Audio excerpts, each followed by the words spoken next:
My parents refused to believe my autism diagnosis and threw away my medical reports, saying I was just making excuses. It made them jobless. My parents never believed in autism, even when 3 different doctors diagnosed me at age 24. They said I was using a trendy label to excuse being weird and difficult. My mom said everyone was claiming to be autistic these days to avoid responsibility. My dad said in his generation, people just learned to act normal and didn't need special accommodations. They actually threw away the diagnostic report I'd paid $800 for, saying reading it would just encourage my victim mentality. For 24 years, they'd punished me for things I couldn't control. Meltdowns from sensory overload were called tantrums that needed discipline. Not making eye contact was disrespectful and earned groundings. Stimming by tapping or rocking meant I was acting like a baby for attention. Special interests were obsessions I needed to grow out of. They'd force me into social situations that made me physically sick, then call me dramatic when I'd shut down. They'd scream at me for not understanding sarcasm, then say I was playing dumb. When I finally got diagnosed after years of research and saving money, I thought they'd understand. Instead, they got worse. They said the doctors were scam artists selling fake disorders to millennials. They said I'd been perfectly normal until the internet convinced me otherwise. They actually told family members I was pretending to be autistic because I couldn't handle adult life. They'd invite people over and loudly explain that I was going through a phase where I thought I had autism, but they weren't enabling it. At family dinners, they'd point out every social rule I broke as proof I was choosing to be rude, not unable to understand. When I started wearing noise-canceling headphones in public, they'd rip them off saying I was being antisocial on purpose. When I finally got accommodations at work that let me thrive, they said my employer was too soft and I'd never survive in the real world. They'd constantly compare me to my cousin Tony, who they said was actually disabled because he used a wheelchair, while I was just making excuses. They'd post articles about overdiagnosis and how autism was the new fake trend. They'd comment on my friends' posts about neurodiversity, saying parents needed to stop babying their kids. They'd tell anyone who'd listen that tough love would cure what they called my imaginary autism. Then my dad's company got a new CEO, Mr. Harrison, whose grandson Oliver was autistic. Not that my parents knew this at first. They just knew Mr. Harrison was bringing major changes, and everyone needed to impress him to keep their jobs. My dad spent weeks preparing for the big meeting where department heads would present their teams. He practiced his presentation 100 times, making sure everything was perfect. My mom, who worked in the same company's HR department, was in charge of organizing the welcome dinner for Mr. Harrison's family. The night of the dinner, Mr. Harrison brought his wife and Oliver, who was 16. Oliver wore headphones, carried a tablet for communication, and had a support aide with him. My parents didn't make the connection that Oliver was autistic. They just thought he was rude. My mom loudly complained to her coworker that Mr. Harrison's grandson was wearing headphones at dinner. My dad said the kid was probably spoiled and couldn't put down his electronics. They actually made jokes about Oliver needing an aide to function, saying rich kids were so pampered these days. Mr. Ed Harrison heard everything. During the dinner, Oliver had a meltdown when the restaurant changed the menu without warning. He started rocking and hitting his hands together. My mom whispered to her table mate that if that was her kid, she'd teach him how to behave in public. My dad said loud enough for everyone to hear that some parents just didn't believe in discipline anymore. Mr. Harrison's wife was trying to calm Oliver while my parents continued their commentary about proper parenting and not indulging bad behavior. Mr. Harrison stood up and announced that his grandson was autistic and was having a sensory overload, not a tantrum. He said ignorant comments from people who didn't understand neurodiversity were exactly why he'd implemented new company policies about inclusion and accommodation. He looked directly at my parents when he said the company would no longer tolerate employees who thought neurological differences were character flaws. My mom tried to backtrack, saying she didn't realize Oliver was actually disabled. Mr. Harrison asked what she meant by actually disabled. My dad jumped in, saying they understood real disabilities, but so many people faked things these days. Mr. Harrison asked for examples of fake disabilities. My parents, not knowing when to stop, started talking about me. They told Mr. Harrison about their daughter, who claimed to be autistic, but was just looking for attention. They said I'd been normal until I read about autism online. They actually laughed about throwing away my diagnosis because enabling my delusions wouldn't help anyone. They said they knew better than doctors who just wanted money. They told the CEO of their company that they'd refuse to acknowledge my autism because tough love was better than coddling. Mr. Harrison asked if I'd been professionally diagnosed, and they said yes, multiple times. But doctors would diagnose anyone these days. The room was silent. Requested Reds is on Spotify now. Check out link in the description or comments. Oh yeah, that's true. Mr. Harrison's face changed in a way that made everyone at the table freeze. His jaw tightened and his eyes went from confused to angry in about 2 seconds. He stared at my parents like he couldn't believe what he'd just heard. The other dinner guests shifted in their seats and suddenly found their phones very interesting. Yeah, that makes sense. A woman near the end of the table pretended to check a text message. A man across from my dad studied his napkin like it had instructions on it. But everyone was listening. You could tell by how still the room got and how nobody was eating anymore even though the food was right there. My parents didn't seem to notice they'd just confessed to throwing away medical documents and calling autism fake to the CEO whose autistic grandson was sitting right there. Mr. Harrison stood up slowly, and the chair legs scraped against the floor. He looked directly at my dad and asked if he was really saying that 3 different professional doctors who diagnosed his daughter were all wrong. My dad laughed, but it sounded nervous and wrong. I think 6. He said doctors would diagnose anything these days if you paid them enough. He actually said that doctors just wanted money and would tell people whatever they wanted to hear. My mom nodded along and added that young people just wanted labels to excuse bad behavior. She said everyone claimed to have something these days to avoid taking responsibility. Mr. Harrison's voice went cold in a way that made the temperature in the room feel like it dropped 10 degrees.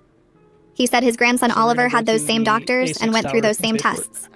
He said dismissing autism as fake was exactly the kind of ignorance his new company policies were designed to get rid of. He told my parents that insulting his grandson's diagnosis while mocking their own daughter showed they had no character. The words hit the table like rocks dropping. My mom's face went pale and she tried to backtrack. She said she didn't mean Oliver wasn't really autistic. She said she just meant that so many people fake it these days, and it's hard to know who's real.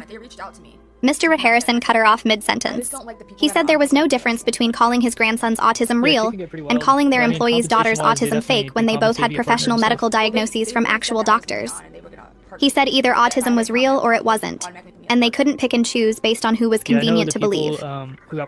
My dad opened his mouth, but nothing came out. Mr. Harrison told the entire table that the company's new inclusion policies had zero tolerance for employees who mocked or dismissed brain differences.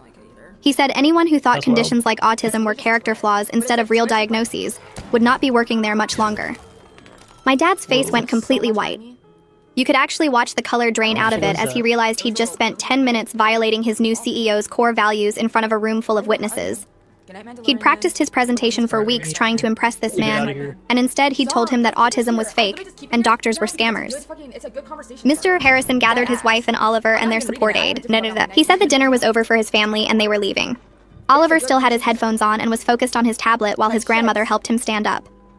They walked out without saying goodbye to anyone. My parents sat frozen in their chairs. The other employees at the table suddenly got very busy with their phones or their food or looking anywhere except at my mom and dad. The woman sitting next to my mom scooted her chair slightly away, like ignorance might be catching.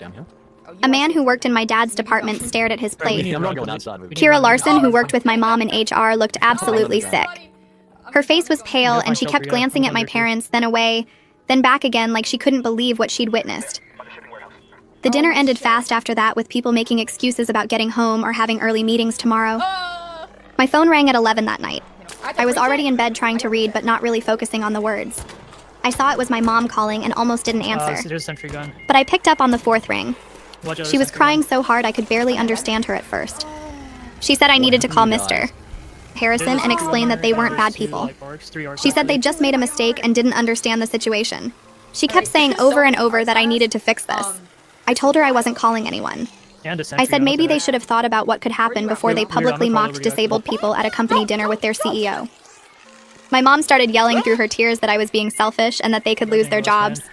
I said they'd spent 24 years making me feel broken, and now they wanted me to save them from their own choices. I hung up while she was still talking. She called back twice, but I didn't answer.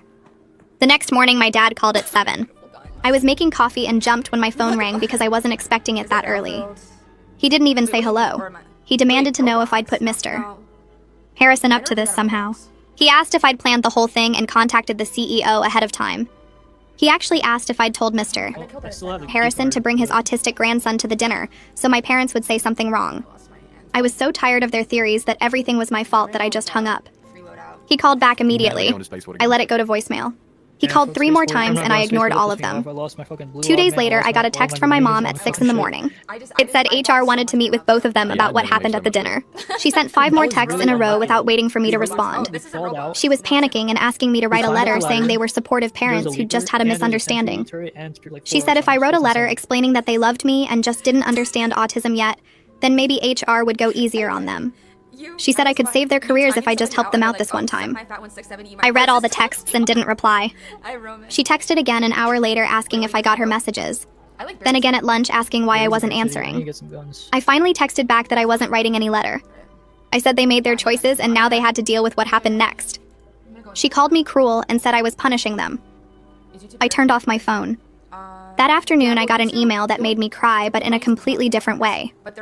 It was from someone named Chloe Wilkinson, who said she worked in my dad's department. She said she'd heard what happened at the dinner and wanted me to know she had an autistic nephew.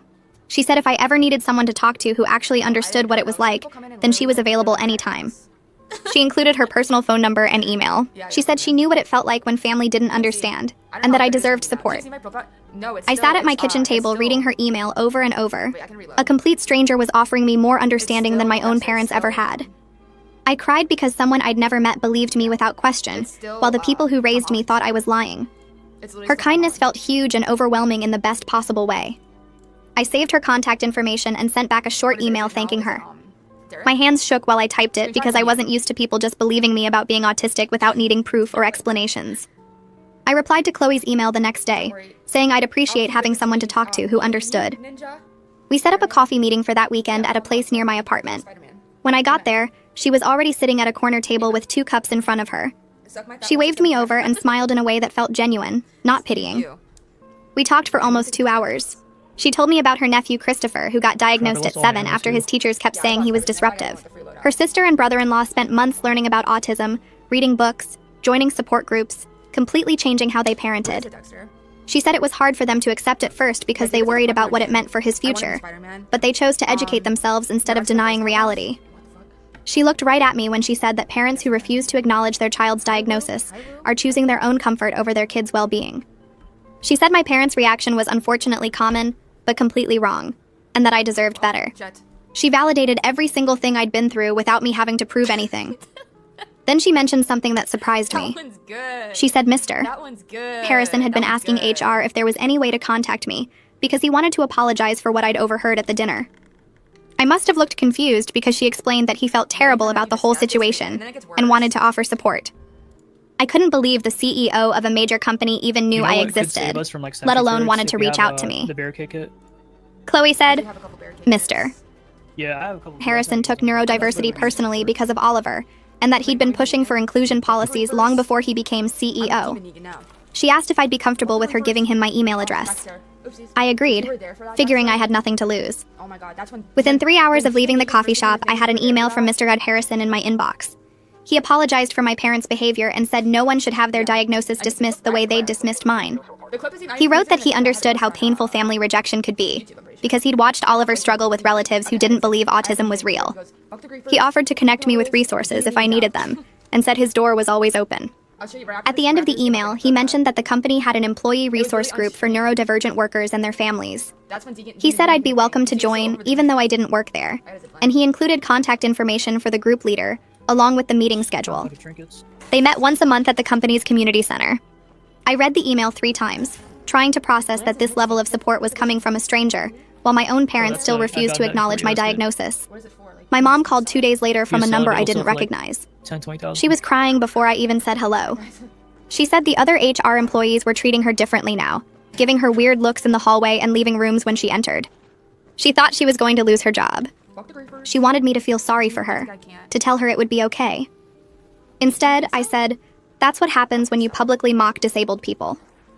She stopped crying immediately and her voice Alright, went you guys wanna sharp. go town hall? She called me cruel and unsupportive, Yeah, we can get back said I was punishing her for one mistake. I told her it wasn't one mistake. It was 24 years of refusing to see me clearly. She hung up on me. The following Tuesday, I drove to the company's community center for the resource group meeting. 8 people sat in a circle of chairs in a quiet room with soft lighting and noise-dampening panels on the walls. The group leader introduced herself and asked everyone to share their names and connection to neurodivergence. 5 people were What is autistic it adults doing? who worked at the company. Ran me over. 3 were parents or Oh, it's siblings of going autistic for family I members. didn't do anything, like, I don't know, just For the first time in my life, I sat in a room where people just understood without me having to explain or justify everything. Nobody questioned whether autism was real. Nobody suggested I was exaggerating my struggles. Nobody compared me to other disabled people to determine if I was disabled enough. One woman named Millicent talked about her daughter who was 8 and had just been diagnosed. She said her sister Kira worked in HR and had told her about what my parents said at the dinner. Millicent looked directly at me and said she couldn't imagine treating her daughter that way, and several people around the circle nodded in agreement. Another person shared about getting diagnosed at 35 and how their spouse had to completely relearn how to communicate with them. Someone else talked about workplace accommodations that changed their life. The conversation flowed naturally, everyone speaking when they had something to add, nobody forcing eye contact or small talk. I felt something relax in my chest that had been tight for years. 2 weeks after the dinner incident, my parents both received formal write-ups. The investigation had concluded they violated company policy on disability discrimination. My dad called me that evening and he was screaming before I finished saying hello. He said I'd destroyed their lives, that everything was my fault, that I'd always been difficult, and now I'd ruined their careers.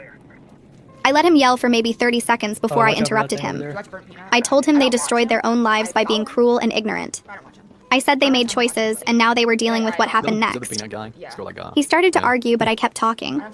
I told him I spent 24 years being punished for having a disability I didn't know I had, and they spent those years making me feel broken instead of getting me help.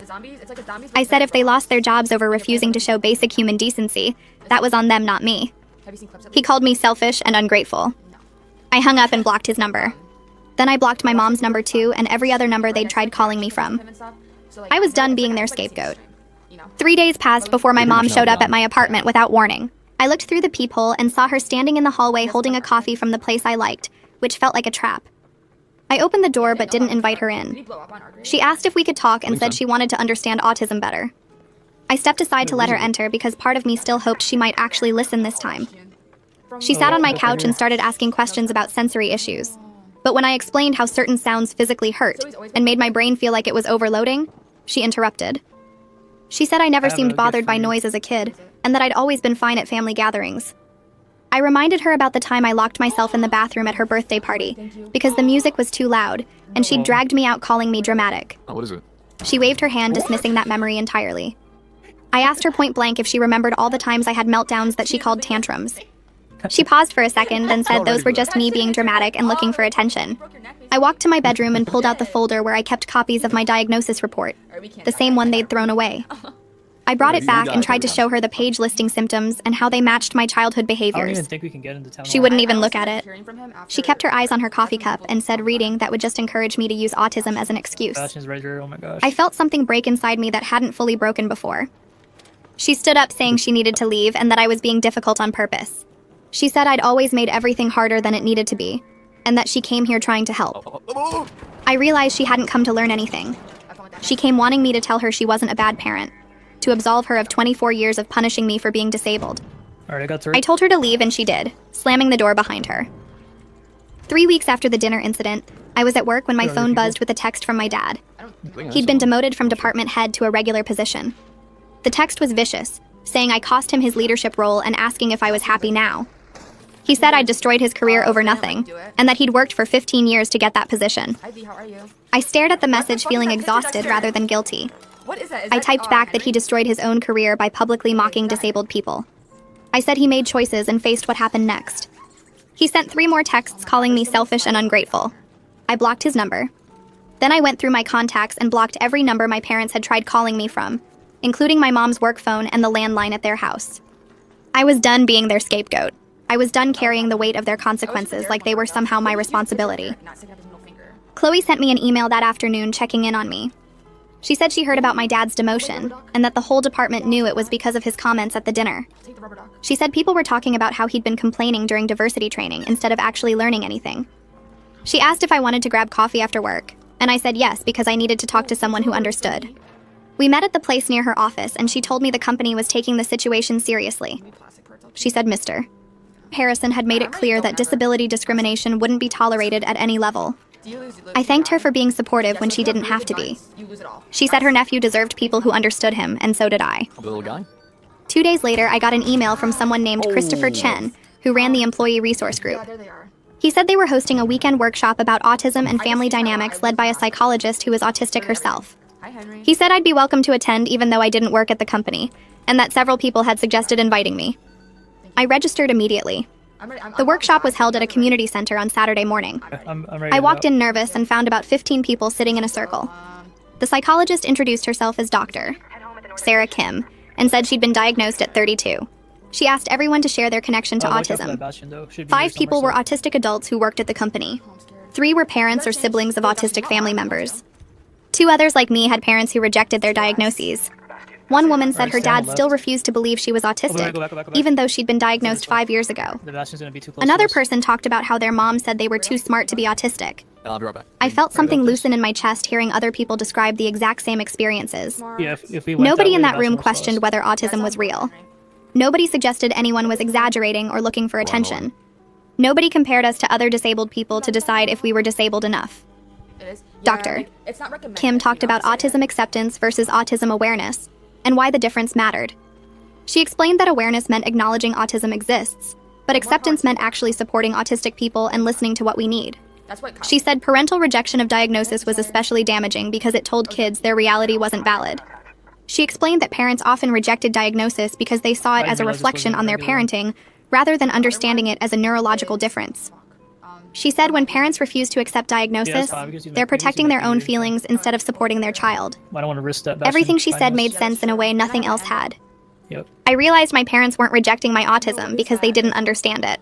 They were rejecting it because accepting it would mean admitting they'd been wrong about me for 24 years. The next week, I started looking for a therapist who specialized in autism and family trauma. I found Dr. Lisa Moore, who had good reviews and took my insurance. At our first session, she asked about my diagnosis and my parents' reaction. I told her everything from the thrown away reports to the dinner incident to my mom showing up at my apartment. She listened without interrupting, and when I finished, she said something that made me cry. She said my parents' rejection wasn't about me being wrong or broken. It was about their own inability to accept that they'd misunderstood me my entire life. She said that was their failure, not mine. I went to therapy every week after that, and slowly started understanding that I'd spent 24 years trying to be someone I wasn't, because my parents needed me to be normal. I'd twisted myself into shapes that hurt, trying to earn acceptance I was never going to get from them. Dr. Moore suggested I write a letter to my parents that I might never send, just to process my feelings. I spent 2 weeks working on it. I wrote about being 5 years old and having a meltdown at the grocery store because the fluorescent lights hurt my eyes and the noise was too much. I wrote about them dragging me to the car and spanking me for embarrassing them. I wrote about being 12 and getting in trouble for not understanding when my teacher was being sarcastic. I wrote about high school when they forced me to join clubs to be more social, even though being around that many people made me physically sick. I wrote about every accommodation I'd asked for that they called excuses. I wrote about the relief I felt getting diagnosed and finally understanding why everything was harder for me. I wrote about them throwing away that diagnosis like my reality didn't matter. Writing it all out made me realize how much damage their denial had caused. I realized I'd been trying to earn acceptance from people who would never give it, because accepting me meant accepting they'd been wrong.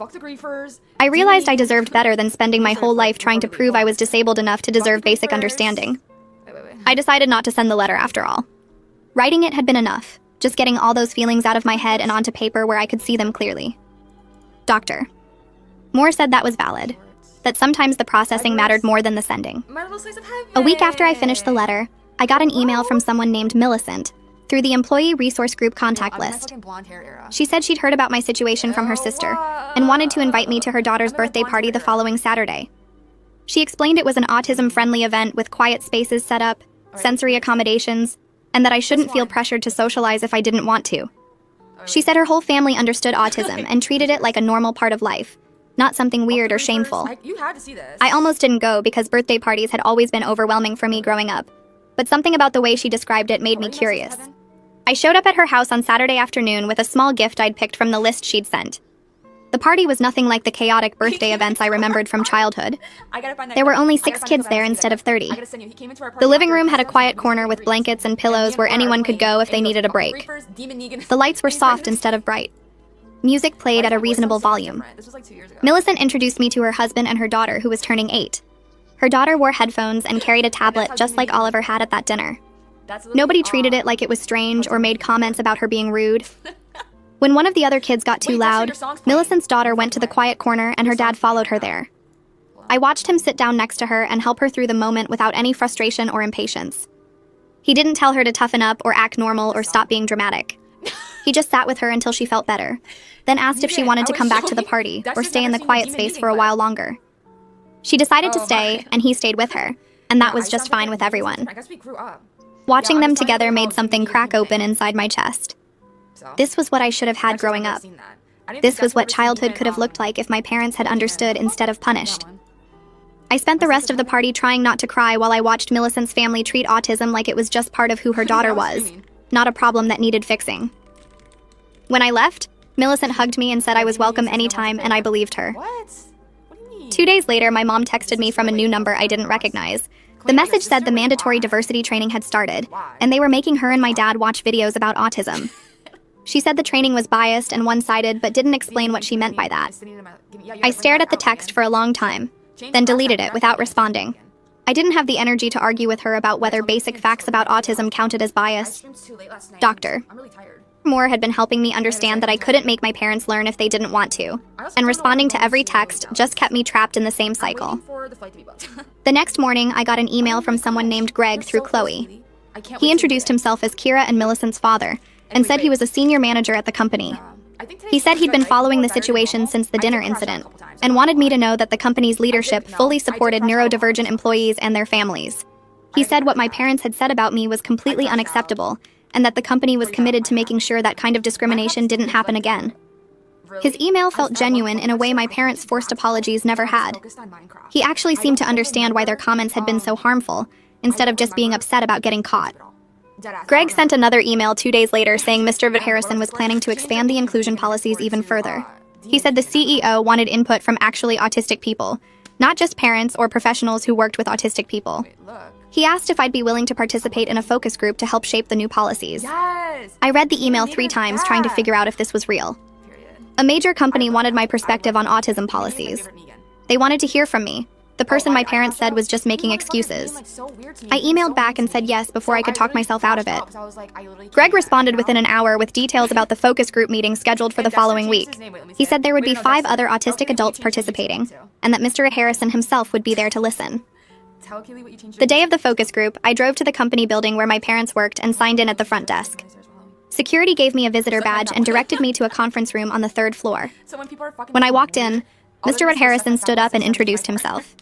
He was warm and genuine, not at all like the angry CEO I'd heard about from the dinner incident.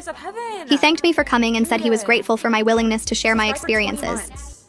The other focus group members arrived, and we spent 2 hours talking about what accommodations would have helped us in the school and work. Mr. Harrison listened to everything we said and took notes. He asked thoughtful questions about sensory issues and communication styles and executive function challenges. When I talked about how my parents had punished me for things I couldn't control, he nodded and said he was sorry I'd gone through that. He said every child deserved to be understood and supported, not punished for being neurodivergent. Near the end of the meeting, Mr. Harrison shared that Oliver's diagnosis had been hard for him to accept at first. He said he hadn't understood autism and had worried about what it meant for his grandson's future. But he'd made a choice to learn instead of deny, to research and ask questions and listen to autistic adults. He said that choice had made all the difference in his ability to support Oliver. He looked directly at me when he said that choosing to learn was always better than choosing to reject, no matter how uncomfortable the learning process might be. After the focus group ended, Harrison asked if I'd be willing to stay in touch as the company developed the new policies. He said my perspective had been valuable, and he thought I could help make sure the policies actually worked for neurodivergent employees, instead of just looking good on paper. I agreed, thinking it would be a few more emails or maybe another meeting. 2 weeks later, Greg called me and offered me a consulting contract. The company wanted to hire me part-time to help develop their neurodiversity policies and train managers on autism awareness. The pay was more than I made at my current job, and the work would be remote so I could do it on my own schedule in my own space. I accepted immediately. For the first time in my life, someone was paying me to talk about autism and use my experiences to actually help people. It felt meaningful in a way my regular job never had. I started the consulting work the following Monday and didn't tell my parents about it. I figured they didn't need to know what I was doing with my life since they'd made it clear they didn't respect my choices anyway. But somehow my mom found out 3 weeks into the contract. She called from yet another new number, and I made the mistake of answering because I didn't recognize it. She was absolutely furious. She said she'd heard through company gossip that I was working as an autism consultant and getting paid to talk about my diagnosis. She said I could just be normal if I tried, that I was choosing to make autism my whole identity, that I was taking advantage of the situation for money. I listened to her rant for about 30 seconds before I interrupted her. I told her I was done trying to convince her I was autistic. I said she could either accept me as I was or not be part of my life, That's fucking crazy. but I wasn't going to keep defending my existence to her. She said I was choosing autism over my family. Guys, I said no. the only time I was have choosing now people who is respected me present. over people who didn't. And there was a big difference between those two things. She started crying and saying I was breaking her heart and that she'd given me everything and this was how I repaid No her. way. Dexter, tell me what I was told her this? she'd given me 24 years of punishment for being disabled, and that wasn't something I owed her gratitude for. Well, shit. Then I hung up and blocked So, the like, new what is number. The blocking felt like the right choice at I'm first, not getting this other but 3 weeks girl later that I was still getting like, updates about my parents through other people. I didn't even Chloe know. messaged me saying my dad's performance improvement plan had ended and it didn't go well. Wait, really? She said HR put him on a final warning, which meant one more mistake, and he was Why did we done. put that? I don't know. She also mentioned he'd been complaining constantly about the sensitivity training, calling it political correctness gone crazy and saying the company was too worried about feelings instead of results. I thanked Chloe for letting me know and felt nothing about it. Better, please. My dad had chosen to keep digging his hole deeper instead of just learning to treat people with respect. I spent that evening finishing the letter I'd been writing to my parents for A bunch weeks. of meats. It My was like, therapist shit, no, had suggested it as a way to process everything, but I'd never planned to actually send it. the best things I I've read ever through had. all 6 pages and realized maybe they needed to see it. The letter explained what I'd learned about autism since my diagnosis, how sensory issues actually worked, why I couldn't just try harder to act normal.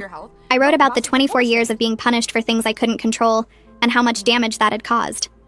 I explained masking and burnout, and why their tough love approach had just made everything worse. At the end, I said I was willing to have a relationship with them, if they were willing to actually try to understand, instead of just dismissing everything. I really gotta eat eating I healthy. attached resources about autism, links to articles written by autistic adults, and information about the support groups I'd joined.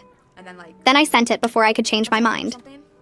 My mom responded 2 days later with an email that made my stomach hurt.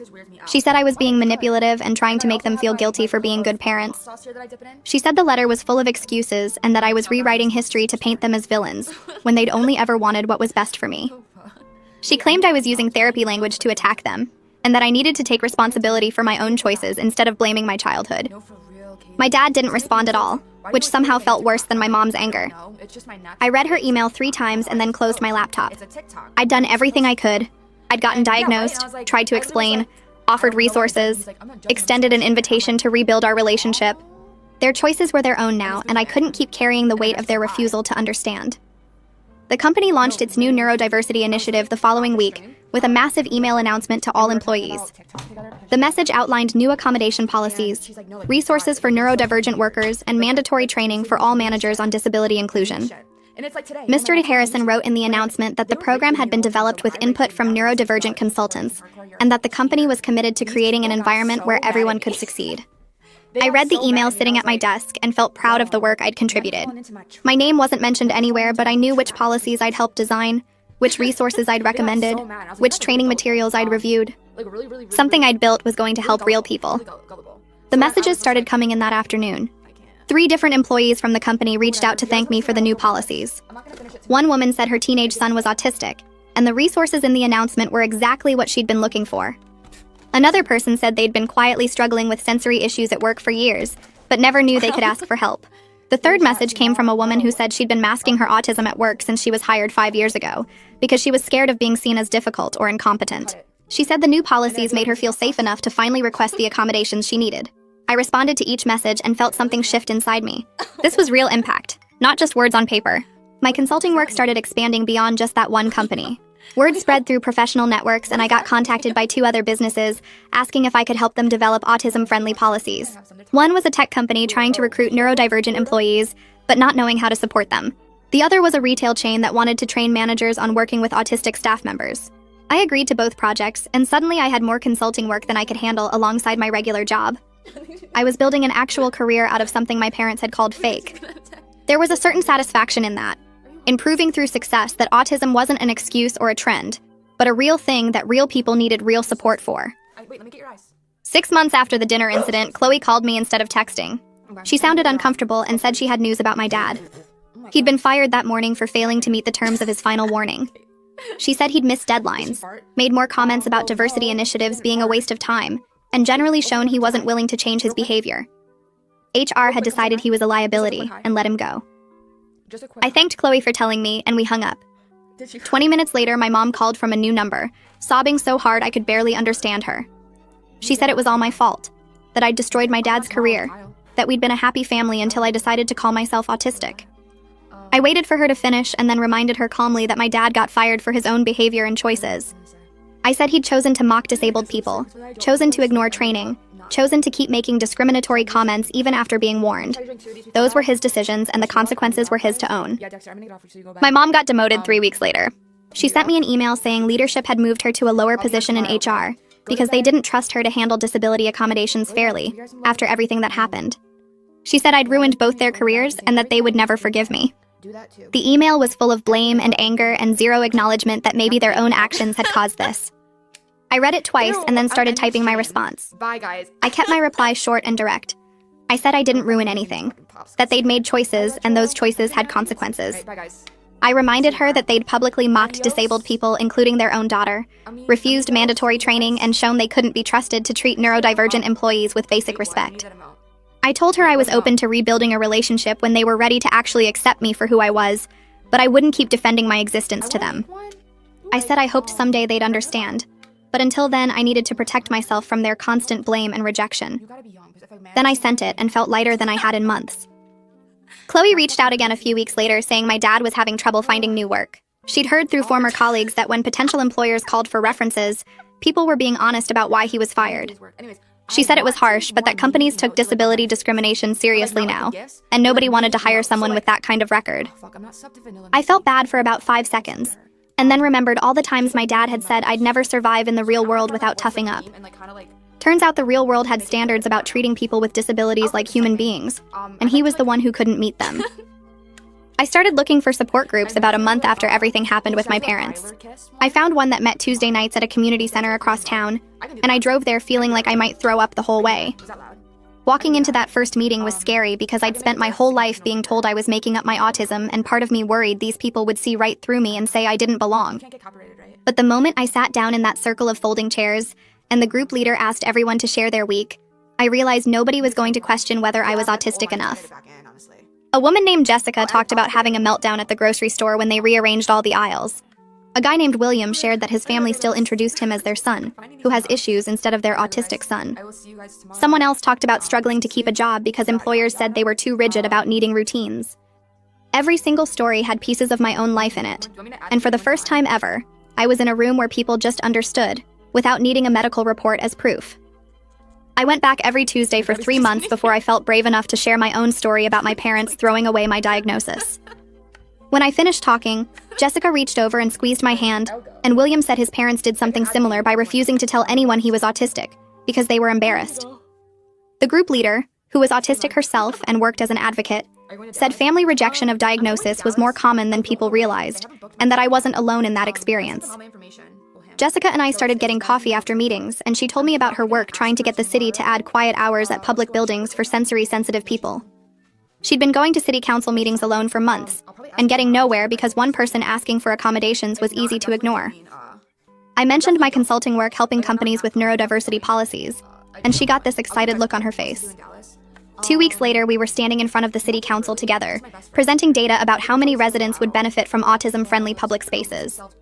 We asked for quiet hours at the library, sensory-friendly times at the recreation center, and training for city employees about neurodiversity. The council members looked bored at first, but when Jessica shared her story about having to leave the library mid-research, because of a loud event she couldn't handle, and I talked about avoiding city services entirely because they weren't designed for autistic people, a few of them started taking actual notes. They didn't approve everything we asked for, but they agreed to pilot quiet hours at the library, and said they'd revisit the other requests in 6 months. Jessica and I left that meeting feeling like we'd actually accomplished something, and we kept going back every month to push for more changes. My consulting work kept growing through that whole time. More companies heard about the neurodiversity program I'd helped develop, and wanted similar policies for their workplaces. I was doing consulting work every evening and weekend on top of my regular job, and I was exhausted, but also happier than I'd ever been. My regular job still felt like I was trying to fit into a space that wasn't made for me, even with accommodations. My boss would schedule surprise meetings that threw off my whole day.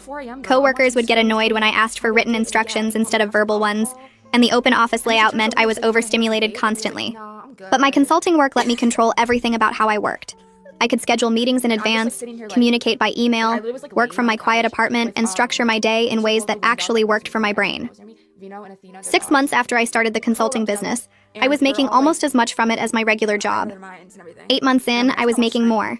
I gave my 2 weeks notice on a Thursday morning, and my boss seemed surprised even though I'd been pretty open about how hard the environment was for me. My last day felt like taking off shoes that were 2 sizes too small, and I walked out of that office knowing I was never going back to a workplace that expected me to mask and struggle just to fit in. Working for myself meant I could finally structure my life in ways that made sense for my brain. I worked early mornings when I had the most energy, took breaks when I needed them, and didn't have to pretend to be social during lunch. My business kept growing because companies were starting to realize that neurodiversity wasn't just a nice idea, but actually made their workplaces better for everyone. I was making enough money to live comfortably, and more importantly, I was doing work that actually mattered. Every time I helped a company create better policies, I thought about other autistic people who might have easier lives because of it. I thought about kids who wouldn't grow up being punished for things they couldn't control the way I had been. Then almost exactly a year after the dinner incident, I got an email from Mr. Harrison's assistant asking if I'd be willing to speak at the company's annual diversity event. The email said, Mr. Harrison thought my story about being diagnosed as an adult and facing family rejection would help other employees who might be struggling with similar experiences. My first reaction was absolute terror because public speaking had always been hard for me, and talking about my parents in front of hundreds of people sounded impossible. But I kept thinking about that woman at my first support group meeting who'd said hearing other people's stories made her feel less alone, and I thought maybe my story could do that for someone else. I emailed back saying yes before I could change my mind, and then I spent the next month writing and rewriting my speech about 50 times. The day of the diversity event, I showed up 2 hours early because being late would have made my anxiety worse. The event was in a hotel conference room with probably 300 people, and I sat backstage feeling like I might pass out while other speakers went before me. When they called my name, I walked out to the podium with my notes shaking in my hands. I'd memorized most of the speech because reading the whole thing would have been too hard, but having the notes there felt safer. I started by talking about what it was like to spend 24 years not understanding why everything felt harder for me than it seemed for other people. I talked about being punished for meltdowns I couldn't control, being called rude for not making eye contact, being told I was acting like a baby when I stimmed. I explained what it felt like to finally get diagnosed and have a name for everything I'd been experiencing, and then I talked about my parents' reaction. I didn't use their names or say they worked at the company, but I described how they threw away my diagnosis, called it fake, and refused to acknowledge that autism was real. I talked about the relief of diagnosis being followed immediately by the pain of family rejection, and how that rejection made me question whether I really was autistic, or just broken the way my parents said. My voice cracked a little when I talked about that part, but I kept going. I explained how I'd found support from people who actually understood, how I'd built a life that worked for my brain, and how I'd learned that my parents' rejection said more about them than it did about me. When I finished, the room was completely quiet for a second, and then people started clapping. Several people were crying, and a woman in the front row was nodding like she understood exactly what I meant. After my speech, at least 20 people came up to talk to me. Some thanked me for sharing my story, some told me about their own experiences with autism or other disabilities, and several people said they'd never really understood what neurodiversity meant until hearing me explain it. One woman waited until everyone else had left, and then told me she'd been wondering if she might be autistic for years, but was too scared to pursue a diagnosis because she didn't know how her family would react.